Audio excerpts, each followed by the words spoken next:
welcome back for another Tell It Like It Was. Welcome to our two guests, and for all my locals that are here, thank you very much for being here. We have Penny Pitman.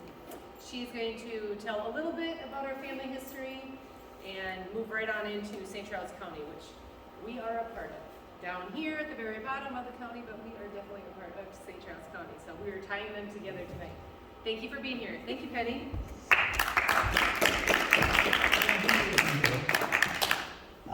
I first would like to introduce my partner Sherry, my cousin Rita, and my sister-in-law Margaret, respective relatives of all kinds. A lot of this slideshow is a part of a preparation that I did when I did a 50 years of preservation on Main Street in St. Charles. Among other things that I've done in my history, I grew up and ended up in Wentzville, or I was born in Wentzville, actually, which a little bit of the story of how we ended up in Wentzville is going to be told because we have some of the maps of the TNT area to talk a little bit about. But I'm a child of two families, Pitmans and Shearbaums. The Pitmans have been in St. Charles County since 1811. One of them was a Revolutionary War soldier. But these I just put up because it was kind of interesting. The Pitmans were out of the Kentucky, come up from with Daniel Boone stories out of things. And the left one is at Francis Howell Cemetery, which is back in Bush Wildlife Area. The way you get to it is to go beyond the conservation office, back through the woods, back to the lakes. Sometimes they won't tell you where it is, depending on how sensitive they're being at that moment. But that's my great-grandfather, and he was married to a Boone great-great-great-granddaughter. So we're all related to the Boones, like many people in this county. Lots of people are. The other one is Shearbaum, and they came a bit later and part of the big German movement that came to this part of the world. Part of the story that I wanted to talk about is how my family and other parts of the family, this is a piece of the TNT area. And I had a map marked up with all the pieces that said Pitman on it. My great uncle Dennis lived here and raised horses here. He had 3 or 4 pieces of property. My grandfather had a chunk of property right next to Howell. When I grew up, nobody talked much about the TNT area.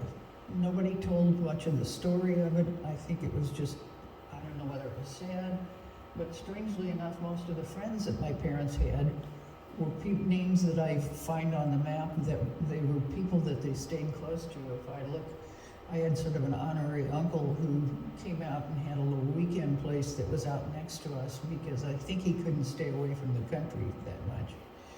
And that was Roy Long. But there are all kinds of names on this piece of the map. There are many other chunks to the map too. But there's also a piece up in this corner that was the back part of my mother's farm. So when she was growing up, the Shearbaums had a farm that the back 50 acres or so was taken by the TNT area. In TNT, lots of cousins, lots of everything, but this was all, of course, wiped out in 1941 when they gave the people 45 days, or some cases only 2 weeks to move, to get away from it, to get out of the area. This, I was talking before about kind of the area, and I picked these photos mostly randomly from photo scrapbooks that I had. My mother taught at one-room schools. This was some of the, apparently they had a picnic at the end of school. This was Bluff Spring in 1931. And the way it worked at that time was if you were a teacher, you had to be single. You went to Central Wesleyan College in Warrenton for 2 years to get a teaching certificate. And if you married, you couldn't teach any longer. But these are some of the scenes and the groups. In this particular one, I think that's my mother right there. I don't know who these other people are, but they're class groups from Oak Ridge. That's the one, Paul, I was asking about where Oak Ridge might be, because I don't know. I suspect I could find it in that Dan Brown book about where schools, before they became reorganized and started to have collections of schools instead of having individual one-room schools. But this is my mother and TILIW-Penny Pitman. And as I was telling Angela before, he died pretty early, but one of the things I didn't know until I was in high school was that his name wasn't Tig. Everybody knew him as Tig Pitman, but his real name was Clifton Elton. And apparently he had a name before that because he was such a scrapper when he was a kid. They called him Babe, and he always got into fights. So this was when they were dating. Interestingly, the axe fell in 1941 on all the people who lived where Bush wildlife area was, and they married the summer before. So all of a sudden, you don't have a home anymore. Everybody that you knew, that you grew up with, and all the names, if you look at a census, you'll see that all of these names were pieces, they were all neighbors. So that's the reason why many of them ended up married to each other and stayed friends forever after this happened. Yeah. So think of the names that Huckelmans grew up behind somebody, Fulkersons, Schneiders, the people, a lot of them moved to Wentzville, many moved to some of them, Dennis, you'll see later when I flip to the Yep. That's my great uncle Dennis. He raised horses, and so the story is that he was one of the last people to move from Howell because there were two of them. My grandfather was his brother, and he both refused to move. And the story about my grandfather is, and that's my grandfather as a young man. His name was Buck. Apparently, we're very much into family, into names that, or his real name was Elton, but it was Buck, and that's his Tom Slattery, who was one of the people. But this was at the time. If you'll notice, my grandfather has buckle boots on, great big duster, great big fringe hanging off his office cuff, and they were both. This, I believe, was shot down at Global Studio in St. Charles. They were cowboys for the day. And likewise, my great uncle Dennis, they were big time horse riders. Other interesting things about my family.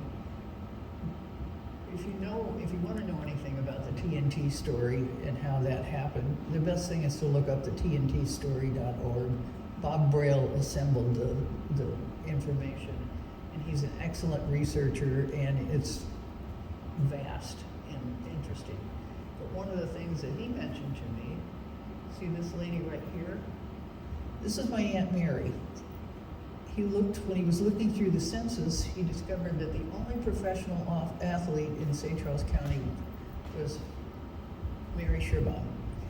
She played with the Helen Stevens Olympic All-Stars, and they traveled the country barnstorming, much like the Globetrotters and the All-American Redheads and those kind of things. They were managed by some of the same people. They had some tough times. I think Rita probably has some of the things, but they played, basically they traveled the country in middle America, maybe Minnesota, maybe Ohio, maybe Kansas. And they often played men's teams and won. Helen Stevens, if you don't know, was 38 Olympian who Hitler took a a shine to her and tried to get her to hang out close to him. And it's an interesting story, but my Aunt Mary was 6 foot, nobody really knows, 2, 3, she was tall when it was growing up. But that's two pieces of that's the Sherbaum side, and these are the Pitman side. This is the Sherbaum side way back. That's my grandfather on that side standing next to great-grandfather. And he was apparently a fairly tough old coot that wasn't very pleasant to a lot of people. My grandfather was the younger man in this one, who's also this man. And this house is the one that's off of Double D. It's Oscar and Katie Sherbaum and Uncle Tade, and this is among they had 7 or 8 kids. 8? 9. 9. I bet one died, then 8 lived. 8 lived. And I think this is my Uncle Ivan and probably one of the girls. But that house still exists at this point. And the house is where again? Double D. And Double D, and what the proposed project for that area is called Tall Trees. It's right.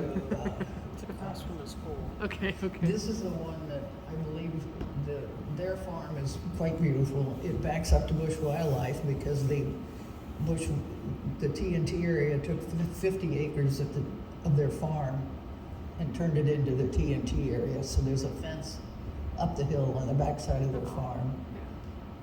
Their place got taken. My dad's family's places got taken. But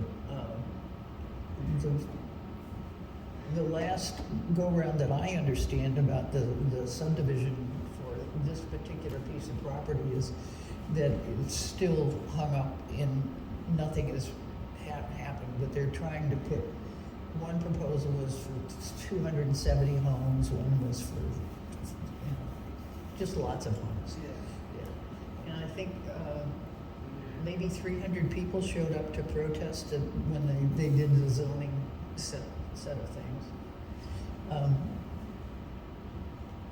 This one, my grandfather, the story about my grandfather is that he refused to move when the TNT area came through.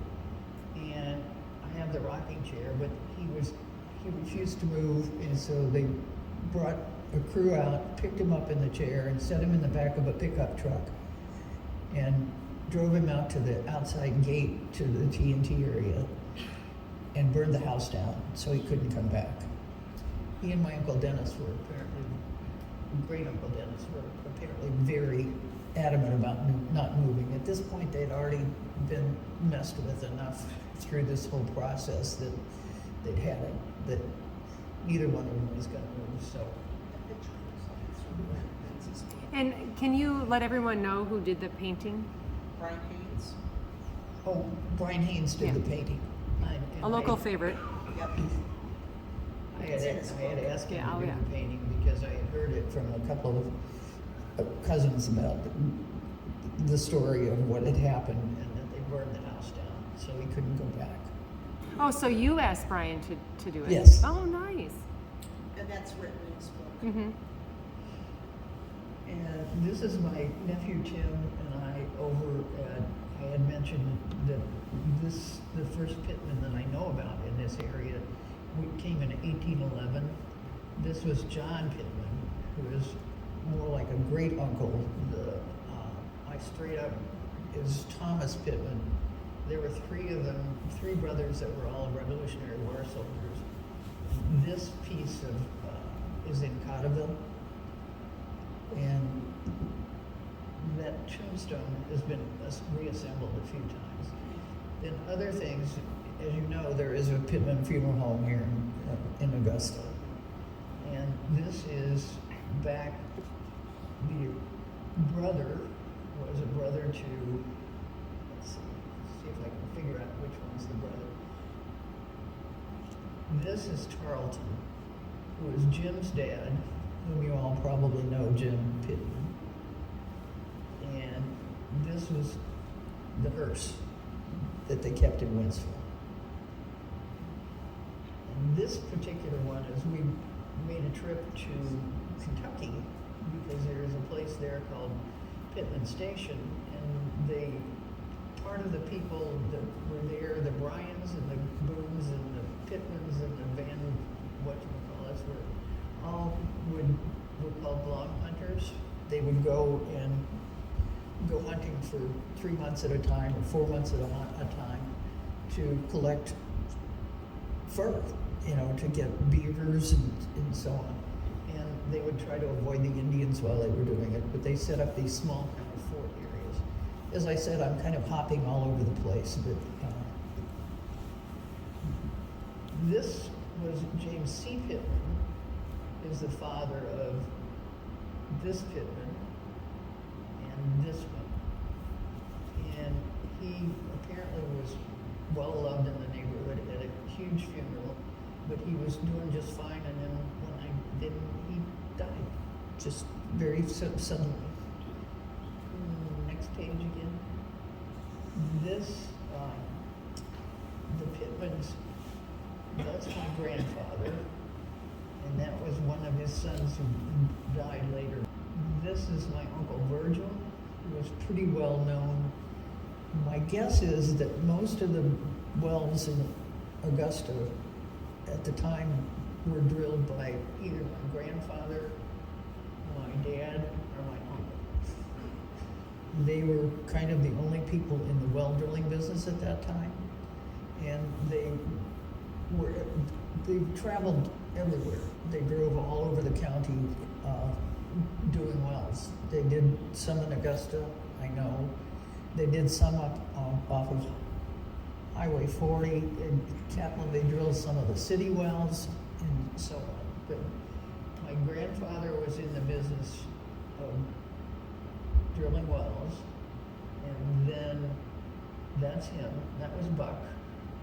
About the time I think that the 1940s somewhere. That's Virgil. That was their sister. That's my mom. That's my dad. That's sort of a family grouping out of it. But this is the kind of rig that they used when they were first drilling wells. That's the one that was in before. But initially, people had wells that were cisterns that were rock-lined wells that they caught the rainwater off the roof, and it went into the cistern, and that's the water that they used to drink, to wash clothes, to anything that you wanted. It was always soft water because it came straight off the roof. Okay. The next part that I'm going to talk about, which may not be as interesting to you, but this, as I said, is a slideshow that I did that was for 50 years of preservation in St. Charles. One of the things that I've done in my life, I went to Christian College in Columbia for 2 years, college for young women. Then I went to Northwestern University and graduated with a degree in journalism. Then I worked for book publishers for a while. And then I bought an old house in St. Charles, which is what kind of hooked me on old houses. So I got fascinated by the way they were built and the kinds of things. So we'll see. This was what I did. And this is an 1869 version of Bird's Eye View of St. Charles, where the riverboats are coming in. I worked on several buildings that are in this picture. Many of these were built right after the Civil War, many of the larger ones. South Main is filled with smaller places, and I don't know if you know it, but it's interestingly, St. Charles is laid out a little bit like Washington, because Washington, the main entrance of the town is 5th Street. Likewise, St. Charles is. Jefferson is a dividing lane between north and south. These, a lot of these things have come and gone over time. But they used to bring cattle down to bring for the riverboats. But over the years, I redid 12 buildings, and we're going to sort of flip through these fairly quickly. This is a map of South and North Main, And you can see there are about 130 properties located in this area, all the way back to the 1850s, and some of them are even earlier than that. But the ones that I worked on, for the most part, I've done a couple in here, but for the most part, I've been in this section of it where the buildings are a little bit larger and commercial, more commercial. This is Main Street in 1973, and a bunch of merchants. You know, preservation is pretty important to Augusta and to many of the towns around here. See this Riverside Drive in Frontier Park? It wasn't there. This was all just willow jungle, and there were still train tracks through here. There was a freight station and a passenger station.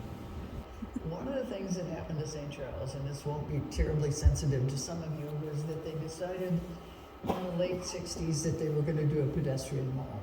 This was going to cure all the things that were wrong with downtown St. Charles, because all of the suburban shopping malls were being built and they were taking all the business. And down here there were men's clothing stores, there was a JCPenney's, there was a Five and Dime store, there were 8 women's clothing stores, there were men's clothing stores, there was Heaning's department store, which was in this building, but the department stores, that department store was the one, for instance, where my grandmother bought her Lyle stockings back in the day. But all of this structure stuff was put in the middle of the mall, in the middle of Main Street, which sort of finished off everything. It really made it very difficult for anybody to exist and operate. A pedestrian mall is not a good idea for small towns. The only places that I know that it's really worked, there's one in Boulder, Colorado that seems to be okay, but for the most part, every city that put one in eventually took them out. Springfield, Missouri had one, lots of places had them, they took them out. But, this is more of the pedestrian mall, and that's one of the buildings I worked on later. You'll see it in a few minutes. This is where Tony's is right now. If you ever get to food, to lunch, to dinner in St. Charles. That was the JCPenney's building, which later became Jean Shoes and is now a soda museum. Oh, what museum? Soda. Soda. Yeah, the guy, Tom Smith, the guy who bought the building and fixed it, had a lifetime collection of Coca-Cola, bigger than any in the world. So it is now beautifully redone, restored to what it was before. These places, this was Abler's Jewelry Store. This was First State Bank. And somewhere in the 1960s, they had a gorgeous building there before, but in the 1960s, they decided to modernize it. And banks had way too much money, so they did some real damage when they put this fake front on it. I'll show you later when You we can get see to the it. brick on the side. Yeah, you can see the brick on the side, Yeah. and it's stories. They took this entire corner of it out and added another section that was a small store. And I'll show you in a minute when we get to that particular building. But yeah, let's go to the next one. These are the ones that I personally bought and redid over time. Not all at the same time, but sometimes one a year. My favorite one was this one, 117 South Main, which is the second one I did on Main Street. But the first one, this was about 1970. This is an early picture of what is now the sweet shop. It was 416 South Main, and this was pre-digital photo time. So the city had an urban renewal project, and they took down some buildings, but for the most part, they did a good job of preserving them. This particular one was a Salvation Army building. There were still bums sleeping in the doorway to stay warm during the winter, and Main Street was not nearly the thriving place that it is now. preservation has made an enormous amount of difference in it. This one, you can go to the next page. This is what it looks like now. And it had a fake front, but all of this stuff was still there. And this piece, the porch that was on there, many of the buildings in St. Charles had front porches on them. Galleries, whatever you want to call them, that kind of made a lid for people walking down the street, but also added a decorative element. And a lot of times there were places on the second floor that had outside spaces. This one had a door that was to it. This eventually ended up, this is next to a park now because of the building that they took out there, but this is the little park with a gazebo where everybody gets their wedding pictures taken. But this, when I first redid it, I got some very nice tenants, Clyde and Lily Bow, who made fudge and also did dollhouses and miniatures, and they had followers from the middle of the country who would come. There were apartments upstairs. But this little pattern that was on the balcony was a piece that was left in one of the doors to keep people from walking out it. And so we had the porch made it again in the same pattern. Oh, nice. This then tells you the next one that I worked on, which is this one. And in 1876, a tornado came down Main Street and tore up a good part of it. This was the original courthouse, this little Jeffersonian cute building back here. You can see it here, and you can still see pieces of it and see what happened to it. They eventually moved this up the hill in 1916, I believe, which is now the old courthouse. And there's another courthouse that's been built. But this one was City Marketplace, which was City Hall until 1970 something, I think. But you can see that all of this building was the concert hall, which is a little bit like this because it was a gathering place for everybody in town, was the concert hall. But it got blown down. That was it. And so they kind of gerrymandered the stuff around and they built this building, which is 1878. They built the building, and it was built as an Oddfellows building. And in the past, there was an Oddfellows Lodge in Defiance, which is where the Masonic Lodge is. Oh, okay. Yeah, go to the next one. This is what it looked like when I got it, and it was missing a few pieces, including this little balcony right here, and this cupola that was on the top. And it was built as the tallest building on Main Street, and it was labeled, it was known as the Queen of Main Street, and still is. It's still the tallest building on Main Street. It's the one that everybody takes pictures of. And that one I leased to now Randy Schilling, who's a tech entrepreneur, who takes beautiful care of the building, but he's also done very well as a tech entrepreneur. We turned it into a sidewalk cafe but this was a photo from the time it was built originally. You could almost see the guy standing out on the porch going, didn't we do a cool job? And this is it later. And then we put a sidewalk cafe in downstairs.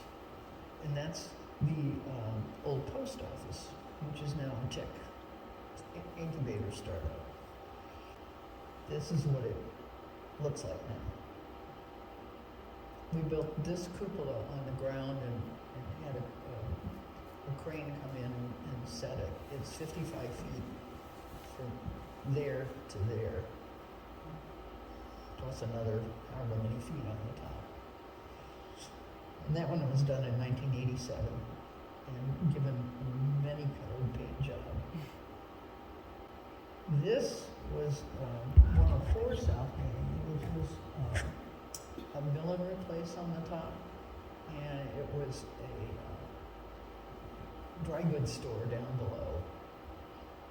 And you can tell, I think that was probably 1910, 1920. This building was built in 1883. And you can see the very elaborate cornice up there, that's metal. But it's in the same, it's in the place of another building that was there before. This building burned down. This was in the process. It was kind of, at one point, everybody, all the merchants got together and decided to build these sort of aluminum canopies around town. They all were kind of bad for the bad looking for the buildings, and so they eventually were all taken down. But this is still a store downstairs and there are apartments up above here. This building right here was later redone by Randy Schilling, the same guy who bought the building across the way. He's redone several. He got hooked on old buildings also. So he's been doing them for quite some time. One of the features of this building now is it's 3 stories in the front and 2 in the back, and this balcony is overlooking the river. It's probably the best view in town. And it just for quite some time, it was a home for touring cyclists, which was a bicycle touring company that the Katy Trail is right here. This one is a smaller building that was next to it, but it was one that was built unusually in that it was a common wall building, which we don't do very much in this part of the world. The buildings next door were here, and this one didn't build new walls on the sides. They just they made an arrangement with them and put cross beams across it and put the floors on it. So they were one wall thick with trusses and joists going in this way and likewise this way. Because initially they built them probably 3 or 4 bricks thick when they built the buildings. This is all cast iron. This is what it looked like when it started. It had been modernized again. The building next door had been modernized too. This is what was underneath it. You can tell there used to be a door here at some point. This was us peeling off the front layer of tile, essentially, that was on the front of it. It had a very modern entrance. So we took all of that stuff off, and then it looked like this now. This is 319 North Main, which I found fascinating because it was probably built in 1890. Some of them you can't exactly tell. But you can tell that this was a painter who advertised his store with great vigor. And these were all, I believe, cans of paint. These are various kinds of things. And he said paints, oil, windows, blinds. That window still exists. This part of the building, all of this still exists. When I was a kid, this building was the place, we'll see it in the next one. This was, see this big black sign band across here? And all of the pale colors on it, and the fiberglass on the building next door. A lot of bad things have been done to these buildings along the way that kind of made them ugly and covered up some of the great things that had been there. This was Snyder's Vogue, which was the place that everybody went to buy their prom dress, or their wedding dress, or their wedding mother of the bride's dress. Margaret's looking at me like, was it still functioning when you were there? I'm trying to remember. I'm not sure. Yeah. Well, when you peel this off, this is what you found underneath. There were all these windows, and they were deliberately designed to allow light into the store. A lot of places they had dropped the ceilings to make it more energy efficient to like 8 foot, which A, didn't work much for energy, and B, was really not a good thing to do to these places because the ceilings were originally designed to be like 14 feet tall or 12 feet tall, and they had a lot of light coming in from these things. This is a circular window that was up there. You can go to the next one. This was 319 North Main. And this then became an antique shop, and I eventually sold it to the man who ran the antique shop. And there was an apartment upstairs. It's pretty typical for Main Street. This is another one, which is now, it's been a lot of things, but most recently it was called Nashville.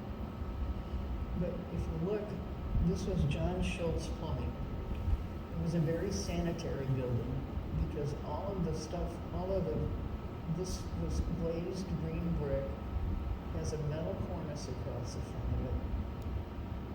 If you see, this is how you did your plumbing business. Here's a sink, tub. I don't think there's a toilet in there, but around town there are lots of little toilet paper roll things that were cast that say John Schultz Plumbing. But this place was then updated sometime probably in the 40s, maybe, to this, which to me looked kind of like somebody staring at you. I think they did it because it was a bar at that time and they didn't want much light on the inside. That it was set up this way. So typically bars had, the only windows were up above seating height.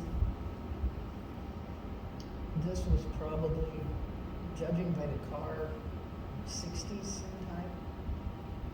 When I bought it, Tommy Communion, who has Augusta Winery, he owned a winery in the Little Hills in St. Charles, but he bottled wine in the basement of this building. Did he? Huh. I bought it from him, as a matter of fact. Okay. He's my neighbor. Really? He's hunting. I thought maybe he moved to Florida. Well, he's not going to get rid of his hunting spot. Makes sense. Yeah. But this is a small building, but really a cube. And it later turned into more of a honky-tonk kind of place. But it's a sturdy little building that's,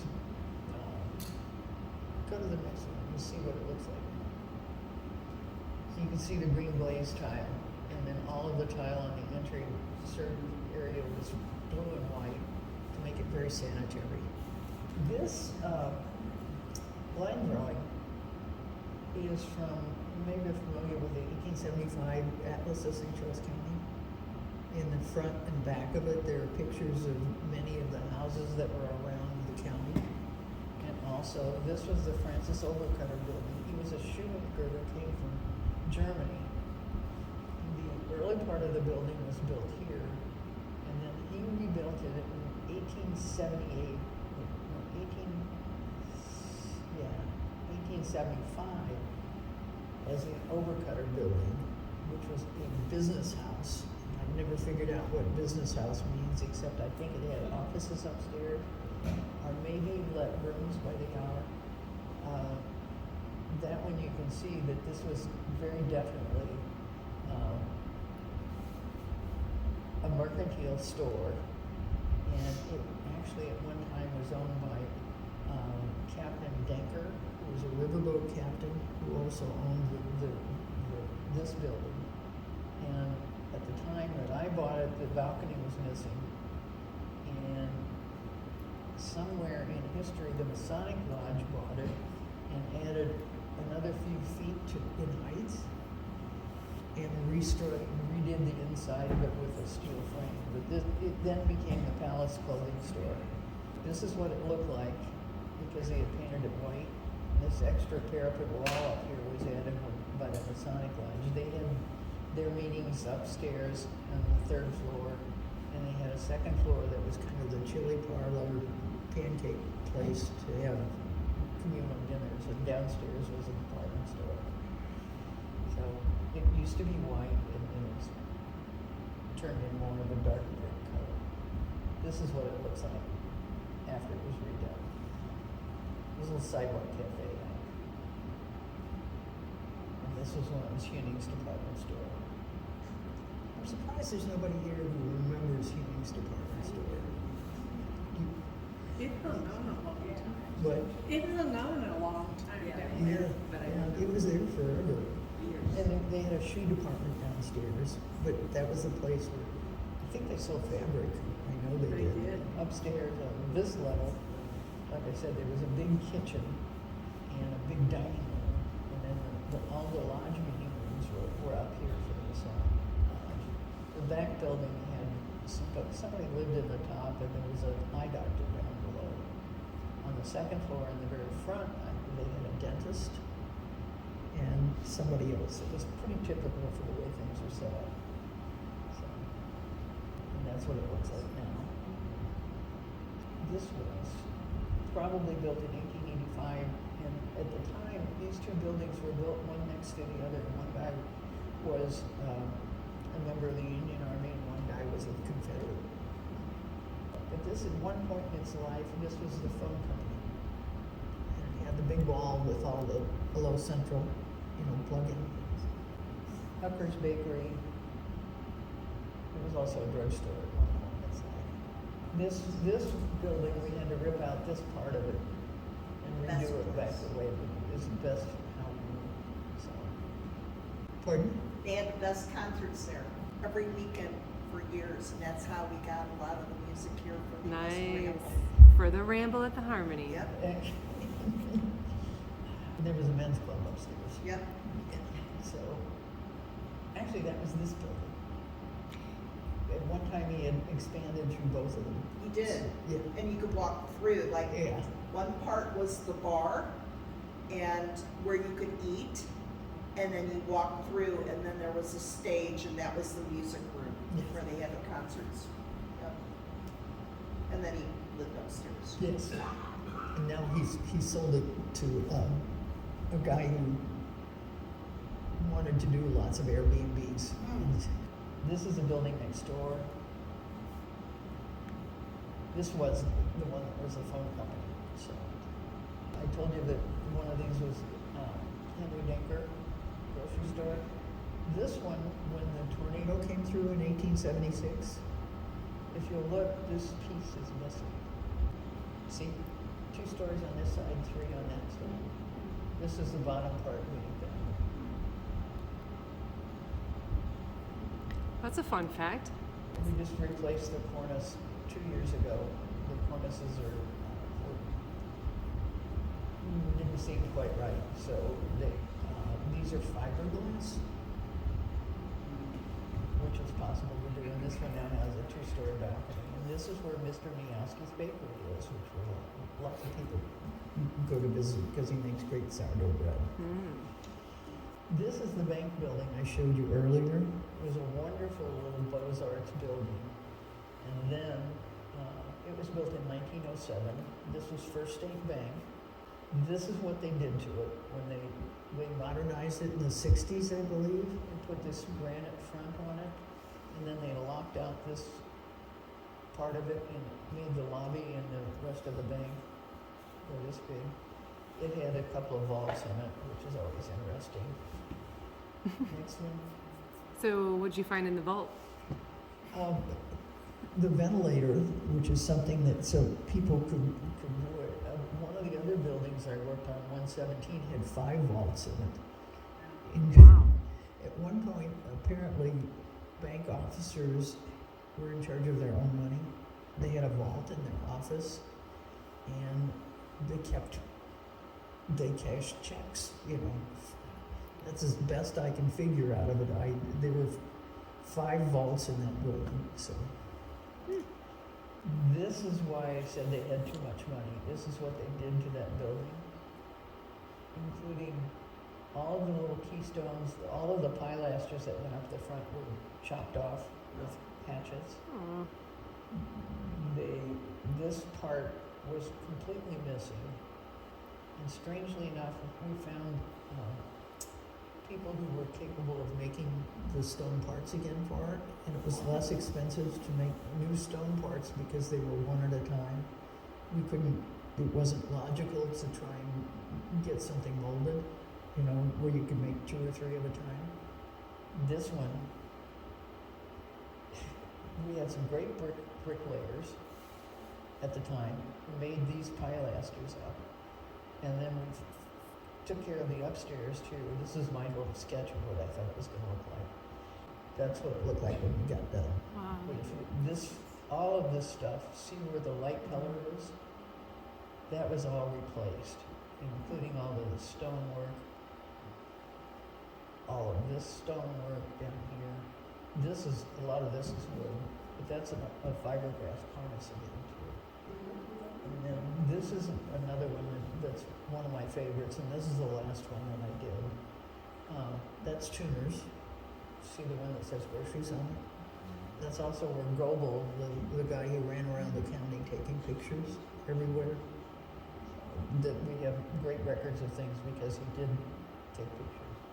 This is 136 South Main, which is now a Life is Good store on the first floor.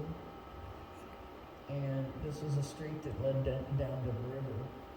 But it was, go to the next one, I'll show you that was an early picture. This is what it looked like when we got it. Yikes. You could look through the front, if you open the front door, and look straight through the back, you can see the river. Because it was that, it had been treated very badly, but you can see that this was intact, these things are metal, this piece was missing, this had all been replaced. These are all cast iron, which were pretty classic versions of the way they did storefronts in that time. They were a lot of cast iron and a lot of glass. This is what was behind it, which was built probably in the 50s. But if you look, see the 2x4s holding up the back wall? That was what held up the back wall of the building. The inside had been pretty badly treated. There was a floor in here, down here, that at one point it was a butcher shop, and what they used to do was to clean up the butcher shop at night, they would sluice water across the floor and then squeegee it down. So every joist that went into the wall was rotted off. So, and this poor building had, it was there from the time that they had lockers to rent for your quarter beef or whatever, but it had a crack in the foundation, so we had to take it down too. This is what the inside looked like. The guy who had owned the building had, was going to go in the restaurant business, so he collected lots of restaurant equipment and had the whole building full of restaurant equipment, used restaurant equipment. This is the electrical system for the building. It needed attention. But you can see right here, this was one of the floors. It was a steel beam for the floor, but that's where the first floor is supposed to be. Right there. Okay, next one. And that's what it looks like. Wow. Good job, Penny. Yeah, it's a cool old building. It's pretty good size, and it's a nice building. What's there now? Life is Good. You know, the shop, the people that make T-shirts. The T-shirts. Yeah. Oh. And the woman, Amy, used to have just this side, and she expanded last year into this second part of it. And this is the entrance to the upper floors, which are offices. This half used to be a soap store, hot springs. They made soap and sold soap here, of various kinds of wonderful things made with coconut oil and orange flavor. And that's the last one they did. These are pictures of just some of the events. We did see the historic downtown sign. We had those made, but this is either Festival of Hills, more likely it might be the Ice Festival. It's the Ice Festival. Or it might be Music on Main. I think it's Ice Festival because the Pardon? pallets and the bricks or the cinder blocks. And everybody's in coats. Yeah. Okay, so it It's must the be the Ice Ice Festival. Festival. The Ice Festival happens the Saturday before Super Bowl Sunday. Hmm. And lots and lots of people And that's from the porch of 104, or Yes. 105. And then we just finish up with the same, a lot of the same streets, the same buildings are still there, which is pretty remarkable. And it makes, right now, there's, a movement, you can see where the train used to come through, the Katy Trail now comes through here. But this is Frenchtown, right through here, and this is where the new city hall is gonna be. This was prior to ACF being built. Yeah, that's as much as I know. Does anybody have any questions? Paul? Yeah, since you seem to know all about TNT and you know all about Pitman's, Mushaney owned the funeral home in Augusta before Pitman. And Mushaney was run out of Hamburg area. So do you know anything about that family? I know about Morris Mushaney, and the Mushaneys were there. There's a place called Mushaney Hollow that's back there too, that a road used to go through. But Morris Mushaney was kind of the beloved character of Howell. And he owned the store there, and they had on top of it, they had a dance hall. It was the community gathering place. And he had a couple of brothers, I believe, and Morris Mushaney, I believe, after the TNT, he also, among other things, coached the Howell Bluebirds, that was a women's baseball team. Two of my aunts played for her. But, and the other thing is I once did a thing for Morris Mushaney. He's buried in the Thomas Howell Cemetery, which is up on 94. And he had two wives, both of them named May, I think. But two wives named the same thing, one after the other. But he was pretty well beloved and respected. And he had, I believe he moved this funeral home to New Mally. And it was there, his brother, I believe Don Mushaney, wrote the book, The Rape of Howell. That was another Mushaney. And there are Mushaneys around now, so. But obviously they were not around Howell any longer. Didn't Morris Mushaney also have a funeral home in Wentzville? Did he have one in I Wentzville? think he did, because actually, when we were looking for a house, we looked at that house, and it still had the embalming room in the basement. My husband said, we're not buying this house. It was near the high school, the old high school. Really? Mhm. Well, I suspect they were competitors with Pitman's. Yeah. The Tarleton Pitman moved from Howell to Wentzville in 1922, I think. And I asked you about Nienhuisers before. Again, this is sort of family history, but Jim Pitman's mother was Annetta Nienhuiser Pitman. So she was still read German. She read German newspapers a lot. So, Do you know the reasoning behind why women couldn't teach after they were married? no, I don't know the rationale, but it sounds like it's one of those kind of things. So that was, I don't know what the rationale was, but I suspect you were supposed to be a pure young woman in order to be able to teach things. But strangely enough, I had an uncle who was a teacher as well. So I don't know if he could be married or not. I never knew enough to ask the question. Yeah, that's the good one. My husband's grandmother had lived up the hill, and her sister that lived just right around the corner, they were both school teachers.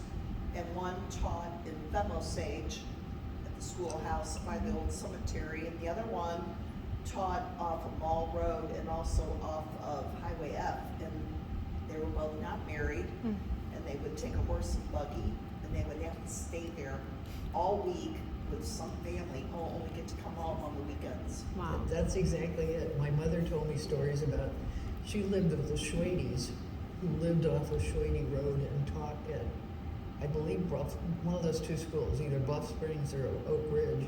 And that's what you did, was you, Yeah. you boarded somewhere. My mother also went to Francis Howell until she was in 10th grade, and she had to board and live in St. Charles to finish high school. She moved there, and Mom graduated from Francis Howell in 23. there was still, because Francis Howell only went so far, and then you had to go somewhere else if there weren't enough kids for. And I believe the Francis Howell High School building still stands. Once a year historically, I don't know whether it's gonna happen again this year, but they have a TNT reunion.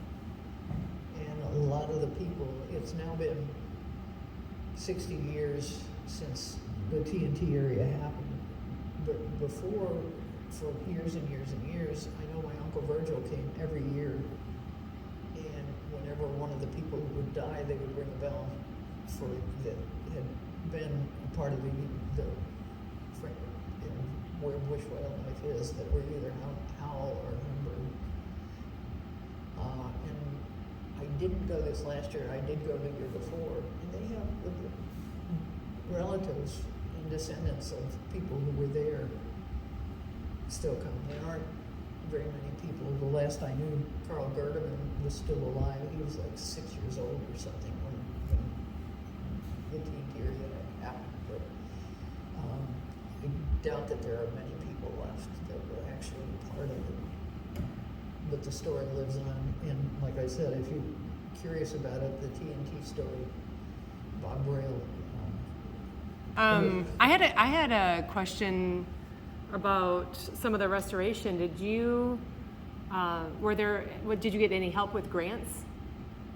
No. Well, I got the city of St. Charles for a while when they believed in preservation. You'll see my politics showing pretty soon. Well,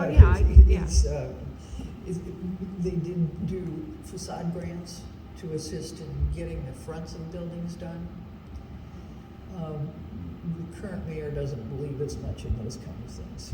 And but the other thing that happened is, if the first time that there was ever a tax credit for doing historic preservation, there's a set of, that you got a tax break on your federal taxes, income taxes, if you did everything according to the guidelines and applied through, it was 3 steps. The first building I did at St. Charles was one of the first tax credit projects done in the United States. Not every one of these was a tax credit project, but the requirements were, it had to be either one of the buildings I had listed individually on the National Register of Historic Places. In other cases, if you had a historic district, which right now St. Charles Historic District is 13 blocks long. So if you have a building that is contributing to that, and if you spend more than you paid for it, and if you keep 3/4 of the building, the exterior walls intact, and if there's a process of auditing what you spent, etc., that's the help. But right now, the city facade grant for a historic building, maybe $12,500 to do the restoration, to assist with the restoration out front of the building. I'll edit it out. Don't worry.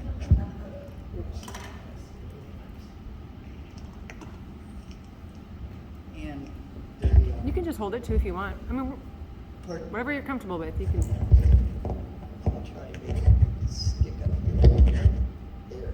There you Okay. go. Yeah, some places do that. One of the, for instance, I talked about the mall process. A lot of people didn't want the mall to be there.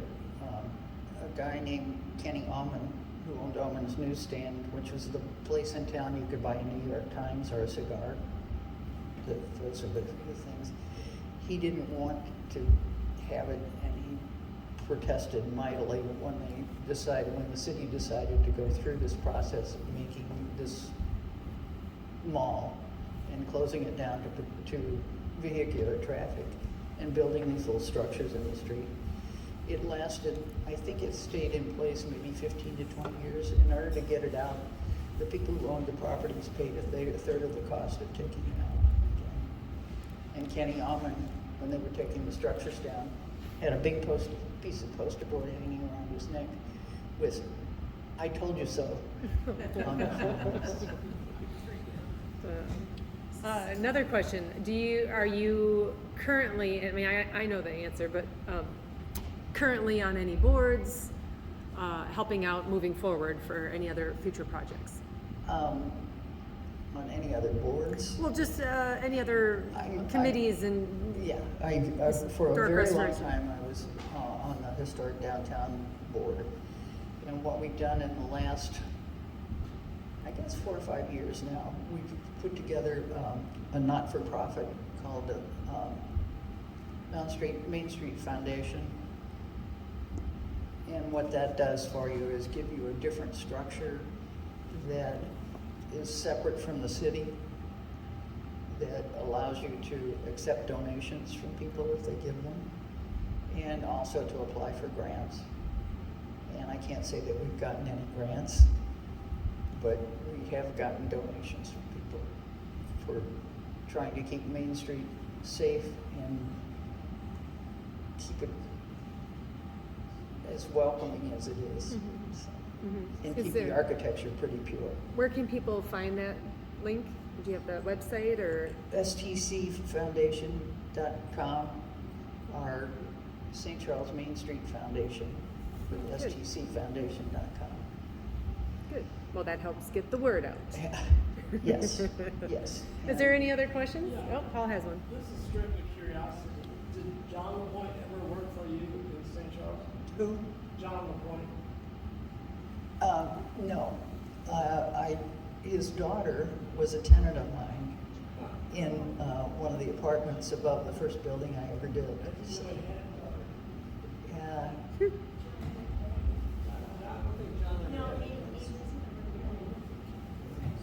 Say it again. Oh, you mean John? I'm sorry, I've got the wrong, I was thinking LaPeake. LaPeake and Orrin is an architectural firm in town. No, John LaPointe, I know Lee LaPointe. Yeah, I thought you. Yeah, I know Lee LaPointe, and no, somebody else worked with her in Washington at Osage. But John LaPointe, we did do something together, but not a great deal. Okay, John did restoration, I know, for Washington, but, it was called something, it wasn't the museum at that time, it was the Washington Preservation, or whatever it was called. You know, Crosby Brown. Yeah, we've interviewed him. Did he help with the Capitol, the old Capitol? Yes, he did the restoration. He was head of the preservation office for Missouri when we did the first Capitol, which was back in the 1960s, I believe. Yeah, yeah. I told him that I was interviewing you, and he told me about that building, and that he helped. But Yeah, same passion, you know, restoring Yeah, old buildings. He just, you know, and I don't. Is Crosby hanging in there? Yeah, Okay, he's still in good. Washington. Good. The only place he wants to live, up there Yeah. at La Charette. Any other questions? No? I think Randall has one, I think. If you had a magic wand and could help us here in town, spin up a few of our things, what would that magic wand wave out? I would probably, you know, one of the things that I think is a magic wand is this place where there's a communal gathering place where people can look at each other and talk to each other. That's how an awful lot of St. Charles got done, was some people that were passionate about history and about old buildings, and also wanted to start some kind of a small business, that kind of a thing. Other than that, a lot of the things that worked for St. Charles, like I think the first Capitol did some good. So, I've heard of a project of trying to redo I don't know whether that's really viable or not, the blacksmith shop. Oh, here. Yeah. Yeah. Yeah. But I think this kind of a place, getting people together who care about that kind of stuff, and it can also be kind of cool to, if you've got a collection of historic photographs or those kind of things, is to just take a look at them, have this kind of a gathering and take a look at some of the historic photographs of what was here. When I was with Boone Duden, we came across something that I'm pretty sure we turned over to you guys, which was it was a hotel that was in town. That was, what was it called? Are you referring to a picture that you gave of a No, it was a register. It was a register from a hotel. The sign in, when you sign in for the thing. The credit system? Is that, no, that was already in town. Wasn't that in the, like, where the ball diamond is, the bottoms? I guess are you saying that it's in the museum? Yeah, I think that was one of the things that we gave to the museum relative to the thing. If not there, then it's in the St. Charles County Historic. I don't know, but Society. we did get the coffin and some display cases from you guys. Yeah. Yeah, But which the kids do like to take pictures in. Yeah, they do. Yeah, they stand in and get their picture. Yeah, well, Sherry's a big fan of getting into stone coffins, the ones that are in European countries and Oh, stuff. okay. Yeah. Well, is there anything a message that you have for the town of Augusta, or just in general? Well, I think among other things, the fact that you have a building makes a big deal, a difference. Uh-huh. This building and the Historical Society building itself, as long as you can hang on to those two, it makes a significant difference in what people can do. Because I can tell you that when Boone Duden lost the building that they were in, we could not manage to get the county to help find a place, but that gave a lot of, it gave it a central place to be. And it's very difficult to operate an organization where people come and go, and they need a place to be. They need a place to keep stuff and a place to be, and a place to meet other people. So it's pretty important. I agree, Penny. I agree.